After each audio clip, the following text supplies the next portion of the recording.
아멘. 같이 한번 주님께 고백합니다. 축복의 결산자가 됩시다. 축복의 결산자가 됩시다. 여러분들 혹시 여러분들 가운데 오송역 KTX 오송역에 가보신 분들 있으십니까? 지난주에는 저희 교회가 우리 지역사회를 섬기는 일을 크게 두 가지 일들을 같이 나누었는데요. 첫째는 오송역 KTX 오송역 대형 크리스마스 추리를 점등해서 장식을 성도님들의 손길에 의해서 이렇게 이루어 드리고, 또 한 가지는 이제 휴먼시아 1단지에서 거주하는 러시아 영주 귀국자 40가정에 한 가정에 한 박스씩 쌀국수를 전달하는 전달식이 있었습니다. 우선 우리 영상으로 한번 같이 봅니다. KTX 오송역 선상 트리 장식하는 모습입니다. 잠시 후에 기도드리는 모습이고요. 이제는 러시아 영주 교육자 40가정에 쌀국수 전달한 모습입니다. 여러분들, 저는 마인교회가 지역사회를 섬김에 있어서 칭찬을 많이 듣는 교회. 그래서 여러분들이 참 자랑스럽고, 여러분들 성경에 칭찬받는 교회의 참된 모습은 지역사회를 섬기는 모습이었습니다. 이 일들이 여러분께서 정성으로 드린 예물이 나누어져서 자기의 각자의 역할과 일들로 이어진 것입니다. 이런 일들이 이제 만교회를 통하여서 이 지역을 섬기게 되어서 너무 감사하게 생각하고, 또 여러분들이 정말 자랑스럽습니다. 아울러 봉사의 손길에 참여하지 못하신 분들이 혹시 계시다면 용기를 내어서 선한 사마리아인처럼 정말로 봉사하는 데 내가 참여할 수 있는데 용기를 내시고 믿음을 활용했으면 참 좋겠습니다. 여러분들, 가장 중요한 것은 믿음만큼 성장하면서 부흥하면서 믿음만큼 축복받게 되어 있습니다. 믿음만큼 고침받게 되어 있습니다. 그래서 믿음이 적은 자가 불쌍한 자고, 믿음이 적은 자가 안타까움을 경험할 수밖에 없는 거예요. 그래서 여러분들, 믿음이 성장하려면 절대로 구경꾼이 되어서는 안 됩니다. 여러분들, 믿음이 성장하려면 내가 직접 내 손발로 봉사할 수 있는 자가 되어야 됩니다. 그래서 우리 같이 옆에 분들하고 봉사에 참여하는 자가 됩시다.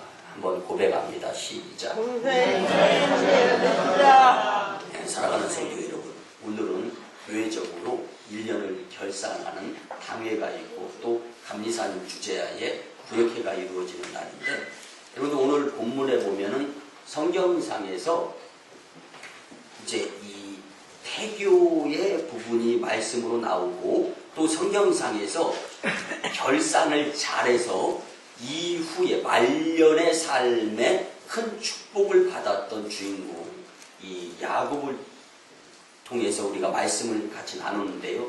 이 야곱은 어떤 결산을 하였는가를 우리가 같이 나누면서 우리도 지금 이후의 삶에 축복자들이 다 되었으면 참 좋겠습니다. 야곱은 초창기에는 외삼촌 댁에서 20년 이상, 물론 그 전에 거짓말을 해서 쫓겨나 도망 다니는 신세가 되었지만, 그 이후에는요 20여 년 동안 외삼촌 라반의 집에서 이제 이 고용살이를 했습니다. 그런데 20여 년을 그렇게 고용살이를 한 것에 대해서 결산을 해보았더니 수중에 남는 것이 없어요. 그래서 자기 것이 없는 것을 깨닫습니다. 그 후에 야곱은 더 이상 이대로 살 수 없다라는 생각을 갖습니다. 그래서 하나님께 기도하면서 과연 내 삶이 어떠해야 되겠는가. 야곱은 성경상에서 그렇기 때문에 말년의 삶이 가장 훌륭한 인물로 손꼽히는데 이제 이 기여를 하게 됩니다. 여러분들, 우리가 살면서요 손해보면서도 뭔가 대책을 세우지도 않고, 손해보고 있으면서도 무슨 계산, 그리고 어떻게 앞으로 살아야 될 것인가, 그냥 여러분들 이 무계획이 상팔자라는 말이 있는데, 여러분들 불쌍한 생각입니다. 성경은요 뿌린 대로 거두게 되고 기도 드린 대로 응답받게 되고 믿음 있는 대로 축복받게 된다라고 우리에게 말씀해주고 있습니다. 그렇기 때문에 사람은 너무 과거에 집착해서도 안 되고 현재 너무 몰입해서도 안 됩니다. 그러면은 어떻게 해야 되는가? 앞날을 생각하며 미래를 내다보면서 지금 열심 내면서 잘못된 것은 회개하고 청산하고 하나님 앞에서 믿음으로 살려고 노력할 수 있어야 되는 것입니다. 이제 우리는 지금까지 살아온 과거를 잘 결산해보고 내일을 설계하는 대책을 세워서 여러분들 이후에 남은 여생을 하나님과 함께 보람되게 살기를 주님의 이름으로 간절히 축복을 합니다. 야곱의 결산 첫째는요, 야곱은 과거 20년을 하나님께 결산했던 사람입니다. 여러분들 이 결산이 바로 이루어져야 되는데 결산의 시작은 잘못한 것을 점검해 보는 것입니다. 근데 믿음 생활, 신앙 생활의 결산에 있어서 하나님 앞에서 잘못한 것은요 반드시 회개해야 됩니다. 여러분들 잘못한 것을 회개하지 아니하고서는 여러분들 바로 잡히지가 않습니다. 그래서 이제 리차드 렘브란트가 쓴 책 가운데 그리스도를 위하여 고문을 받고라는 책이 있습니다. 그 책의 내용은요 그리스도인들에 대한 박해를 다룬 책입니다. 예수님을 믿는다고 하는 사람들 잡아다가 옥에 가두면서 고문하는 거예요. 그리고 잡아 죽이기도 합니다. 근데 그 책의 주인공이 바로 브루스입니다. 나이 먹은 아버지가 열심히 예수님을 믿습니다. 그러다가 잡혔습니다. 감옥에 갇혔습니다. 고문이 시작됩니다. 고문하기 전에 물론 물어봅니다. 예수님을 믿지 않겠다고 하면 고문도 안 하고 풀어주겠다고 이야기를 해요. 그런데 이 브루스는 믿음이 좋은 사람이었습니다. 절대로 예수님을 부인할 수가 없었습니다. 모든 사람들이 볼 때 너무 믿음이 좋은 사람이었습니다. 그런데 고문이 시작됐는데 첫째 고문은 굶주림의 고문, 음식을 안 주는 겁니다. 이 고문을 이 브루스 믿음 좋은 사람이요 통과합니다. 그러고 났더니 이제는 잠을 안 재웁니다. 여러분들 하루 저녁 이틀 저녁 잠 안 자는 건 괜찮지만 일주일 이상 잠을 안 재워봐요. 잠을 못 잡아요. 그러면 비몽사몽해가지고 난 예수님 안 믿겠습니다 할 수도 있어요. 그런데 이 고문도 통과합니다. 그러니까 세 번째는 굶주린 쥐떼를 갖다 감옥에다 확 집어넣은 거예요. 이 브루스가 옥에 갇힌 그 감옥에. 그러니까 발도, 발 뒤꿈치 어디 막 그냥 먹어야 되니까 막 그냥 갉아먹는 거예요. 그래서 손톱 그리고 발톱, 발 뒤꿈치 이런 데가 이 굶주린 쥐떼가 갉아먹어가지고 피가 철철 흐릅니다. 그래도 통과합니다. 그러니까 이 간수들이 도대체 브루스라는 사람은 어떻게 해야 이 예수님을 안 믿겠다고 이제 부인할 것인가. 이제 그냥 사형에 처합시다. 회의가 이루어집니다. 그런데 그에게 14살짜리 아들이 있다라는 보고가 들어옵니다. 그래서 그 14살짜리 아들을 잡아다가 옷을 다 벗깁니다. 그리고 브루스 아버지가 보는 앞에서 매질을 합니다. 머리끝부터 발끝까지 피가 철철 흐르며 채찍에 맞아가지고 그때 그 모습을 보는 브루스가 여러분들 이 예화를 통해서요 하나님 우선순위에 두지 못하는 그 무엇을 가지고 사탄이 공략한다라는 것을 꼭 기억하셨으면 참 좋겠습니다. 그래서 14살짜리 아들이 아버지 앞에서 당하는 그 고문을 보면서 참다 못해 브루스가 그렇게 이야기를 합니다. 예수님을 부인하고 아들을 구한 다음에 내가 차라리 지옥에 가고 말겠다라고 큰 소리로 외칩니다. 그때 아들이 그렇게 이야기합니다. 여러분들 부모님의 믿음이 좋으면요 자녀들도 믿음이 좋게 되는 겁니다. 그 브루스라는 부모님이 아버지가 그렇게 믿음이 좋았는데 14살짜리 아들이 아버지 앞에서 아버지 제발 부탁인데 내 아버지가 믿음을 저버리지 아니하고 지켰다라는 그러한 아버지가 제 아버지가 되었으면 좋겠습니다. 그러면서 그렇게 이야기합니다. 아빠 제발 예수님을 부인하는 아버지로 남지 마세요. 배신자의 아버지보다는 차라리 예수님을 인정하며 이대로 죽는 아버지와 자녀의 모습이 그 훌륭한 모습을 지금 예수님께서는 보고 싶어 하실 거예요. 그렇게 애원하면서 말을 했습니다. 그때 그 온몸에는 피가 철철 흐르는 14살짜리 내가 그렇게 좋아하는 아들 자녀가 그 피가 철철 흐르는 사지 육신의 모습을 가지고 믿음을 지키라는 그 애원을 할 때 정신이 번쩍 나갔던 믿음이 돌아오는 거예요.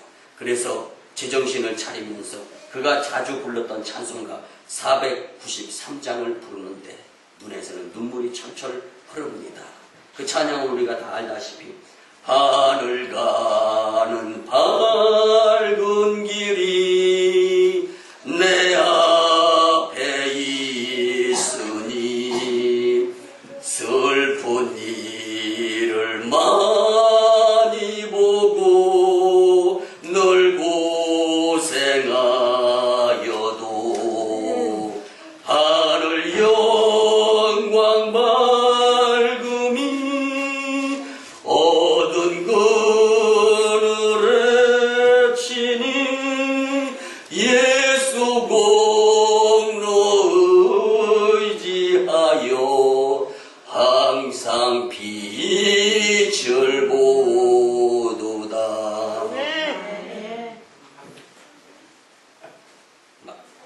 마음에서 우러나오는 이 찬양을 하나님께 올려드리는데 아들이건 아버지건 두 눈에 눈물이 흘러 차고 넘치며 피범벅에 의한 눈물 범벅이 됩니다. 여러분들 그 뒤 정부의 정권이 바뀌면서 이 두 아버지와 아들은 석방이 됩니다.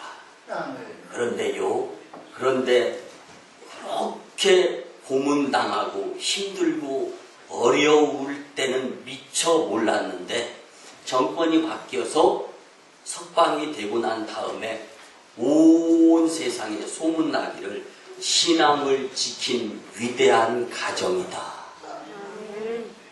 여러분들 지금 내가 어려움 당하는 거는 왜 그런지 이해 안 갈 수 있고 힘들고 어려울 수 있어요. 그렇지만 지나고 나면 그때 그럴 수 있었어. 그때 믿음으로 이겼어야 되는데 하는 하나님의 칭찬자가 될 것이냐 아니면 후회하면서 그때 믿음을 지켰어야 되는데 하는 후회자가 될 것이냐. 그런데 그때마다 믿음을 주님께 보이면서 잘못한 것은 회개하며 결산을 이룰 수 있는 저와 여러분들의 만인 공동체 식구들이 다 되었으면 참 좋겠습니다. 성도 여러분, 하나님은 오늘 또 우리를 향하여 고난을 잘 견디고 예수님을 선택하기를 위해서 응원하시는 분이신 줄 믿으시기 바랍니다.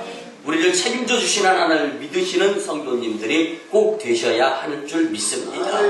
오늘 본문 앞에 있는 25절에서 30절에 보면은 야곱은 20여 년을 외삼촌 댁에서 고용살이를 하였지만 남은 것이 하나도 없는 것을 알 수가 있습니다. 그리하여 야곱은 이대로 계속 살 수는 없지라는 결론을 내립니다.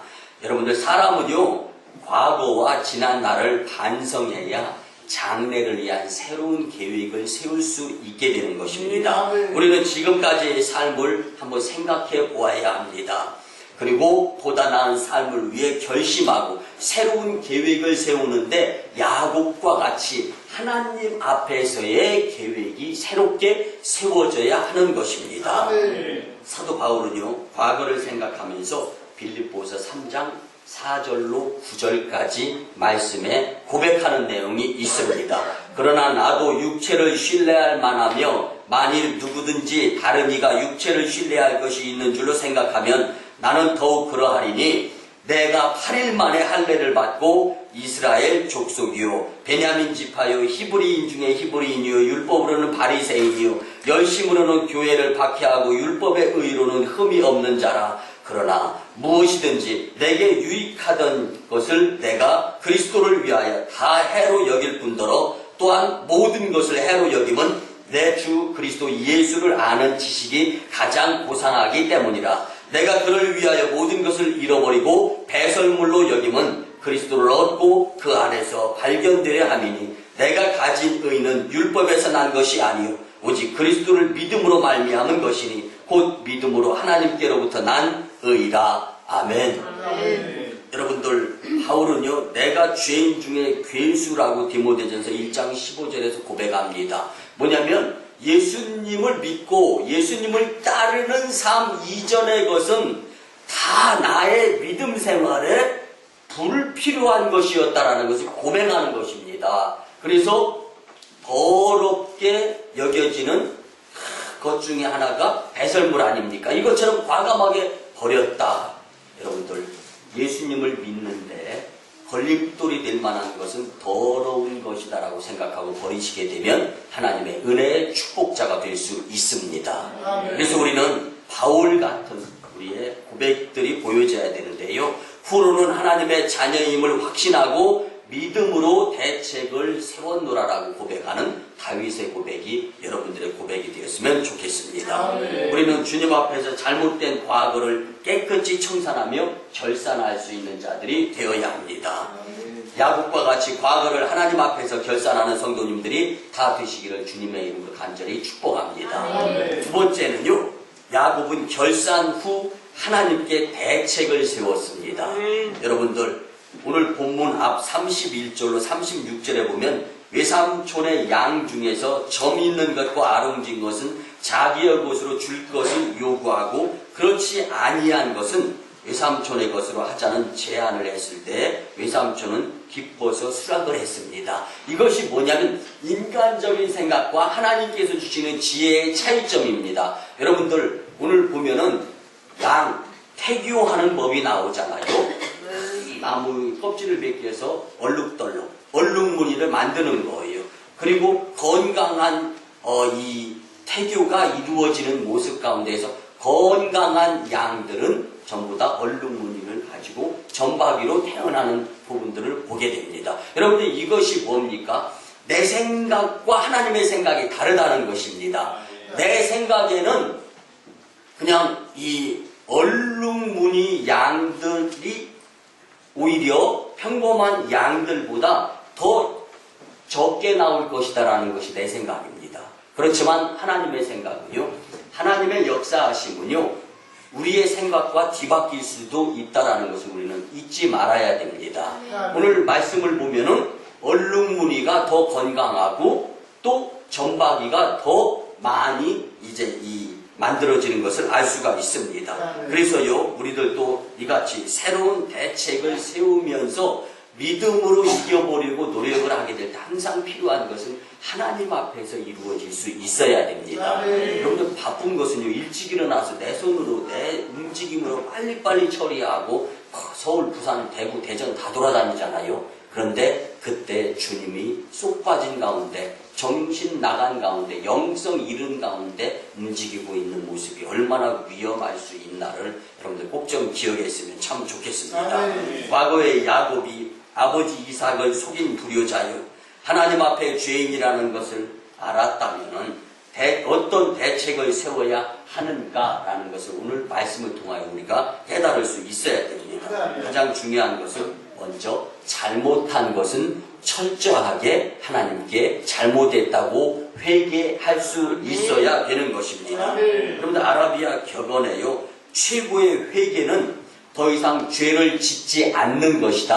아멘. 그리고 밀란의 주교인 성 아므로스는요, 진정한 회개는 죄악된 행동을 그만두는 것이다. 그런데 종교개혁자 마르틴 루터 같은 경우는요, 다시는 되풀이하지 않는 것이 가장 진정한 회개이다. 잘못했다고 회개해놓고 또 그 잘못을 범하는 것은 진정한 회개가 아니다라는 것입니다. 여러분들, 그래서 요엘서 저자는 요엘서 2장 12절에서 이렇게 기록했습니다. 여호와의 말씀에 너희는 이제라도 금식하고 울며 애통하고 마음을 다하여 내게로 돌아오라 하셨나니 너희는 옷을 찢지 말고 마음을 찢고 너희 하나님 여호와께로 돌아올지어다. 그는 은혜로우시며 자비로우시며 노하기를 더디하시며 인애가 크시사 뜻을 돌이켜 재앙을 내리지 아니하시나니 주께서 혹시 마음과 뜻을 돌이키시고 그 뒤에 복을 내리사 너희 하나님 여호와께 소제와 전제를 드리게 하지 아니하실는지 누가 알겠느냐. 아멘. 그렇습니다. 과거의 실패를 반성하며 대책을 세우게 될 때 주님은 흰눈과 같이 양털과 같이 깨끗하게 해주시는 분이시다라는 것을 우리는 믿어야 합니다. 여러분들 오래전 이제 나일강가에서 이제 젊은이가 놀이를 하고 있었습니다. 오늘 이 나이아가라의 강가는요 폭포가 아름답습니다. 그렇지만 그 폭포에서 떨어지는 것은 뭐든지 다 죽습니다. 그런데 그 강가에서 배를 타고 노를 저으면서 처음에는 즐겁게 지내다가 많은 사람들이 보니까 불안한 거예요. 그런데 한 노를 손에 잡고 있어야 되는데 술병을 손에 잡고 있으면서 술을 마시고 이제 급기야는 술이 취합니다. 그 가운데에서 지나가는 사람들이 젊은이들 위험합니다. 바로 그 앞에는 폭포가 있습니다. 그렇지만 술 주정하면서 이제는 술에 취해 흥청망청 되어 있어가지고 그 충고를 듣지 못합니다. 급기야 이제 폭포 소리가 나는 쪽으로 가까이 가게 되었습니다. 마지막 관광객들이 젊은이들 위험하니까 빨리 손에 잡고 있는 술병 내려놓고 노를 잡고 역류하며 저어서 이 생명을 잃지 말라고 충고를 합니다. 그렇지만 그 충고도 듣지 못합니다. 그리고 여전히 손에 잡고 있는 술병에 의해서 술을 마시면서 술이 더 취하게 됩니다. 지나가는 사람이 결국은 그렇게 충고를 했는데도 받아들여지지 않았고 결국은 자기 귀에 들려지는 폭포 소리가 크게 들리는 것을 보면서 한 젊은이가 그렇게 이야기합니다. 지금 급류에 의한 폭포가 가까워지니까 우리 빨리 노를 저어서 역류에서 상류로 올라갑시다. 그리고 이제 술병을 놓습니다. 전부 다 노를 잡았습니다. 힘차게 노를 젓지만 물살의 급류에 의해서 때를 잃고 기회를 잃은 다음에 그 나이아가라 폭포에 떨어져서 죽고 말았습니다. 여러분들 우리가 지금 즐겁게 행복하게 여기는 것처럼 그리고 교회 일이 그리고 신앙생활이 불편하고 귀찮게 여겨지면서 내가 지금 잡고 하는 일이 과연 사망의 음침한 골짜기로 나를 인도하고 있는 일들이 아닌가 우리는 한 번쯤 이 예화를 통해서 교훈을 받았으면 참 좋겠습니다. 여러분들 생명이 어디에 있느냐 마음에 있습니다. 그래서 잠언 4장 23절 말씀에는 무릇 지킬 만한 것보다 더욱 내 마음을 지키라. 생명이 이에서 남이니라. 생명이 마음 중심에서 믿음을 지킬 때 영생할 수 있는 것입니다. 근데 그렇기 때문에 우리가 정말로 살기 위해서는 급류와 같은 세상 가운데에서 그 무엇인가 나의 믿음의 정체성을 잃게 하는 그 술 취하는 일들을 내려놓고 이제는 믿음을 지켜가면서 하나님을 기쁘시게 할 수 있는 일에 열심 낼 수 있어야 됩니다. 야곱은 이전에 나에게 수입은 없었지만 외삼촌 라반의 집에서 불편하거나 부족한 것은 없이 살았습니다. 그렇지만 이렇게 살아서는 안 되겠다라는 생각을 가지고 하나님 앞에서 대책을 세울 수가 있었습니다. 이같이 하나님은 우리들이 주님 말씀에 순종하며 그의 나라를 위한 대책과 계획을 세우면서 주께 영광 돌리기를 원하고 계십니다.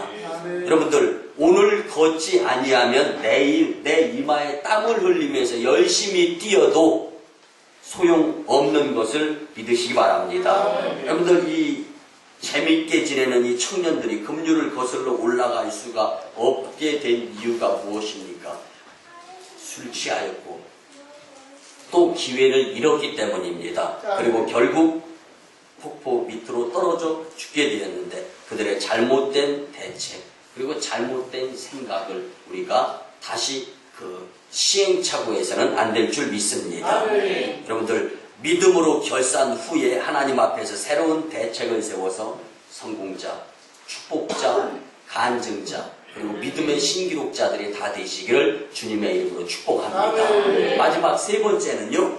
야곱은 결산 후에 하나님께 적극적 태도를 보였습니다. 여러분들 만인교회 5대 전통 가운데 첫 번째가 적극적 신앙입니다. 여러분들 적극적인 자와 소극적인 자의 차이점은요, 성과가 다르다는 거예요. 여러분들 축복받으시고 여러분들 응답받으시려면요, 여러분들 또 전도에 열매를 거두면 전도도 열심히 하고 기도도 열심히 드려야 되고 신앙생활, 교회생활도 열심히 해야 될 줄 믿습니다. 오늘 본문 37절로 43절에 보면은요, 야곱은 외삼촌의 간교한 수단과 방법에 도전하여 싸우지 않았습니다. 근데 우리 내가 듣기 기분 나쁜 말이 있으면 무조건 싸우려고 하는데요. 여러분들 그런 것보다는 성경에는 이럴 때 어떻게 하라고 하였는가? 이것이 바로 믿음의 사람들, 그리스도인들의 답인 줄 믿습니다. 외삼촌이 하나도 안 주고 20년 동안 부려먹고 그냥 내쫓으려고 합니다. 그렇지만 싸우지 않습니다. 야곱은 하나님이 내 편이시라는 사실을 믿고 기도하면서 버드나무 껍질을 벗겨서 양들이 물 마시는 곳에 세워두고 기도하였을 때 하나님께서 그의 믿음대로 아롱진 양이 많이 나오게 축복해 주셨습니다. 이렇게 사람이 하나님 앞에서 계획을 세우고 대책을 세우면서 적극적인 태도를 취하게 될 때 하나님께서는 누르고 온들을 차고 넘치는 축복을 허락해 주시는 분이심을 경험하여서 손해보지 아니하는 삶을 살게 될 줄 믿습니다. 그러면 제가 대전 극동방송에 이제 소망이도 출연하지 않습니까?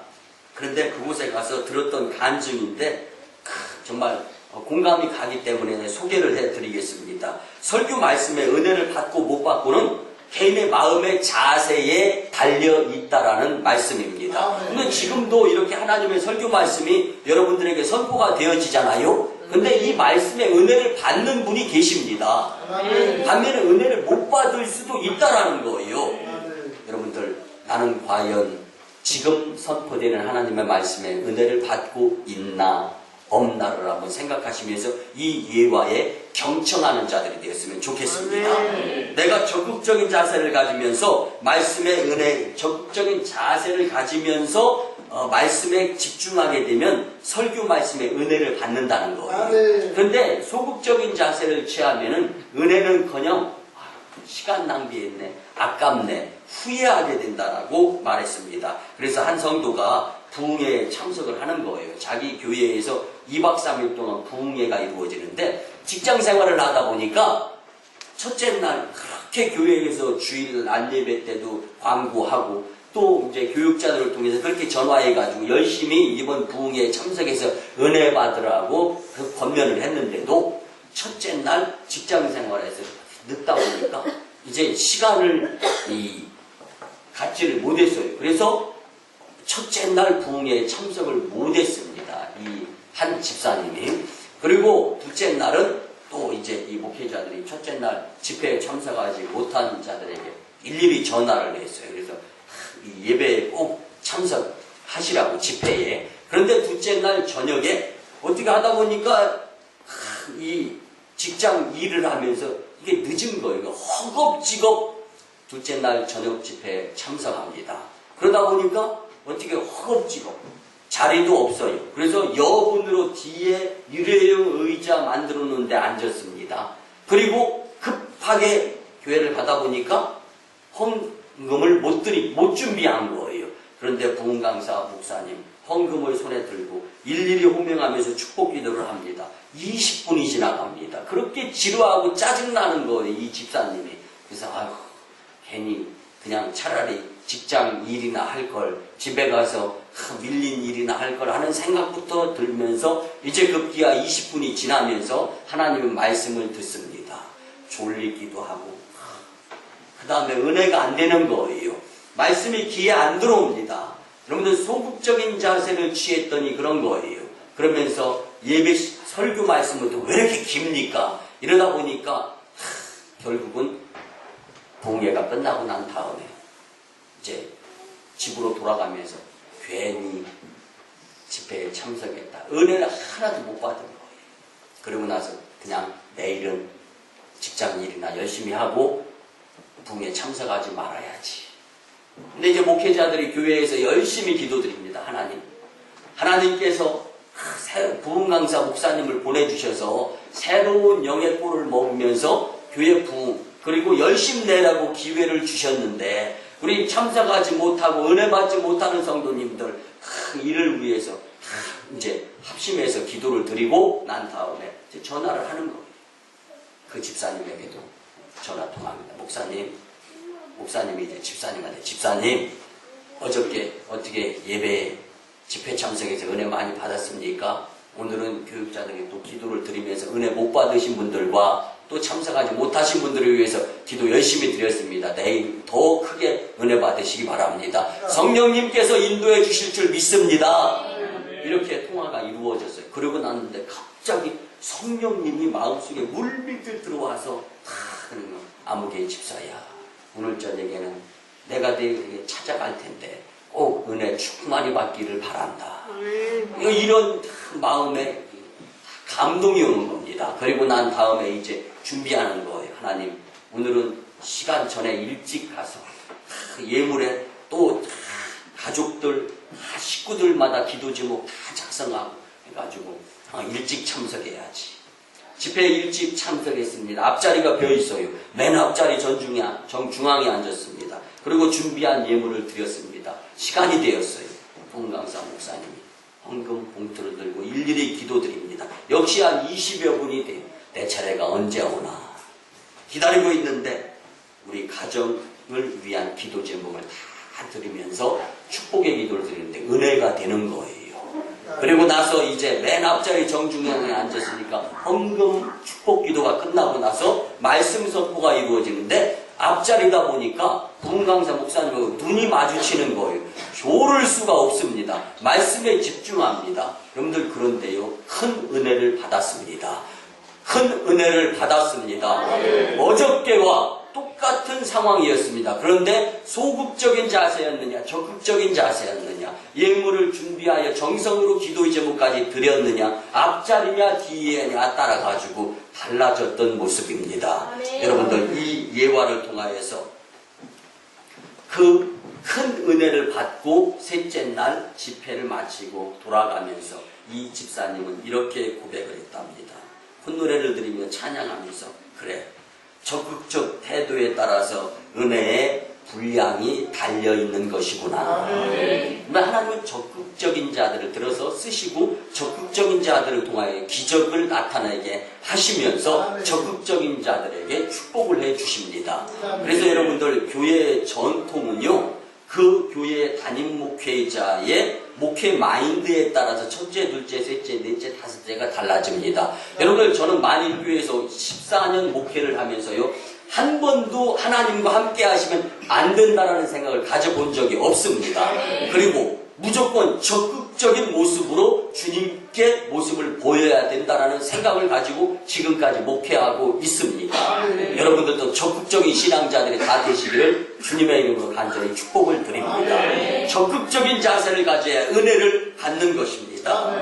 믿음과 신앙생활을 적극적으로 해야만이 생산적인 면에서도 뚜렷한 결과물을 축복으로 받을 수가 있는 것입니다. 그래서 성경 로마서 12장 11절에 보면 부지런하여 게으르지 말고 열심을 품고 주를 섬기라 라고 말씀해 주십니다. 또한 출애굽기 20장 9절에 보면 엿새 동안은 힘써 내 모든 일을 행할 것이나 라고 말씀합니다. 그리고 신명기 28장 12절에 보면은 여호와께서 너를 위하여 하늘의 아름다운 보고를 이어시사 내 땅의 때를 따라 비를 내리시고 내 손으로 하는 모든 일에 복을 주시리니 내가 많은 민족에게 꾸어줄지라도 너는 꾸지 아니할 것이니라.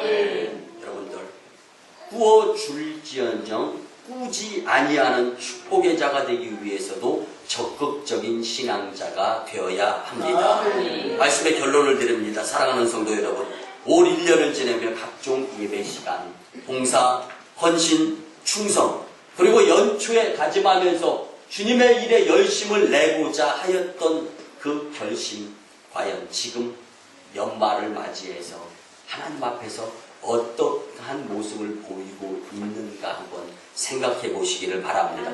아니 잘못된 것들에 대해서 실망하면서 주저앉아 좌절하라고 드리는 말씀이 아니라 하나님께서 하늘에서 쌍수를 들어서 다시금 더 열심 내어서 이전의 후회가 회개가 되고 변화되어져서 새로운 축복을 거머쥘 수 있는 하나님의 자녀가 되라고 주시는 권면인 줄 꼭 믿으시기를 바랍니다. 여러분들 그 사람이요, 그 시간을 어떻게 어느 장소에서 쓰고 있나를 생각하면은요, 축복의 미래가 열리느냐 아니면은 그저 그런 야곱의 20여 년 그냥 그 아무것도 못 잡는 허송세월이 되느냐를 알 수가 있습니다. 2013년도 결산을 하고 2014년도 가보년 말의 해에는 새로운 대책을 세우고 작년보다 금년보다는 새해에는 진보적인 발전이 많은 교회와 성도들 그리고 가정 위에 하나님께서 함께 하심으로 나타나는 축복의 심령들이 다 되시기를 주님의 이름으로 간절히 축원합니다. 기도드립니다. 고마우신 주님 은혜의 아버지 하나님, 결산의 달 12월 셋째 주일에 우리에게 야곱의 결산의 귀한 말씀을 주시니 참으로 감사를 드립니다. 과거를 하나님 앞에서 결산한 후에 기도하며 대책을 세우고 하나님께 적극적인 태도를 보이며 신앙생활을 하게 될 때 축복의 통로가 활짝 열리게 되는 줄 믿습니다. 감사드리며 존귀하신 예수님의 이름으로 축복하며 기도드리옵나이다. 우리 구주 예수 그리스도의 크신 은혜와 하나님 아버지의 만극하시고 무한하시고 극진하신 사랑하심과 성령님의 감화 감동 교통 역사하심이 주신 말씀대로 야곱의 결산을 본받아 살고자 다짐하고 돌아가는 심령들의 가정과 직장과 일터와 사업장 위에 그리고 예배 위에 이루어질 당회와 구역회의 회무 위에 그리고 인도 땅 첸나이 그리고 중국 땅 광동성 해주의 선교 사역 위에 이제부터 영원토록 함께 하옵시기를 간절히 축원하옵나이다. 아멘.